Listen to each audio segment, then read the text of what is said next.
gecə biz elə bir xanımın mövlud gecəsinə cəm olmuşuq ki, əgər qadınlar üçün dünyada qadın günü deyilən bir anlayış olarsa ki, bugün qadınlar günüdür, o gün məhz elə xanım Zəhra salamullah əleyhanın mövlud günü olmalıdır, dünyaya gəldiyi gün olmalıdır. Çünki xanım Zəhra elə bir xanımdır ki, kiçik bir hücrədə, çox mütəvazi bir evdə elə insanlar tərbiyə etdi ki, onların nuru yerdən səmaya, mülk aləmindən mələkut aləminə, mələklər aləminə doğru qalxır.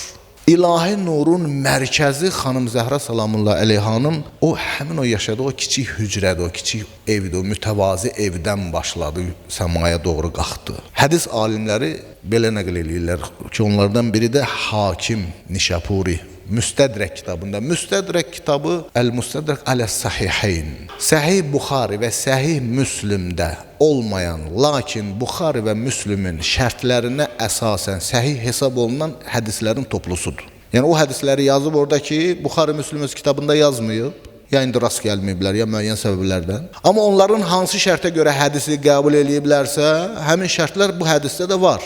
O hədisləri sonradan toplayıbdır. Həmin hədislərin biri budur. Peyğəmbərin xanımı Ayşədən Ənəhə qalət. Dedi ki, mən Peyğəmbərə hərəkətlərində, duruşunda, oturuşunda, gəzməyində, hidayətində qızı Fatimə qədər ona bənzər birini görmədim. Və deyir ki, elə ki xanım Zəhra gələrdi, deyir, Peyğəmbər onun üçün ayağa qalxardı. Onu deyir, öpərdi, sonra onu öz oturduğu yerdə otuzdurardı. Və qultu ləhu, bir gün dedim. İndi bizim də övladlarımız var da.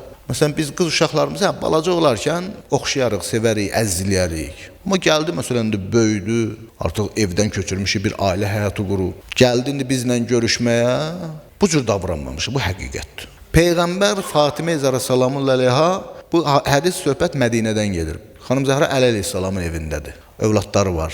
Bir xanımdır. Ayşə də nəql edir ki, deyir, elə ki gəldi, Peyğəmbər onun üçün ayağa qalxardı və qəbbəlaha, onu öpərdi və əcləsəha fi məclisihi, öz oturduğu yerdə onu otuzdurardı.